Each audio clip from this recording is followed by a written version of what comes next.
Ever wonder who would win in a wrestling match, a lion or a tiger? Well, hold on to your whiskers because we're about to dive into the world of these majestic creatures and find some answers. First up, we have the king of the jungle himself, the lion. With his flowing mane and thunderous roar, he's a sight to behold. And then we have the tiger, the striped sensation who reigns supreme in the dense forests of Asia. Now, we're not just going to pit them against each other. Oh, no, no, no.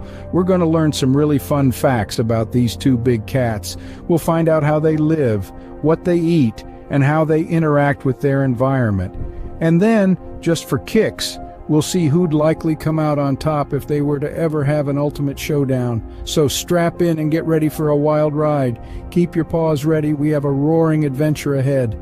Did you know that a lion's roar can be heard up to 5 miles away?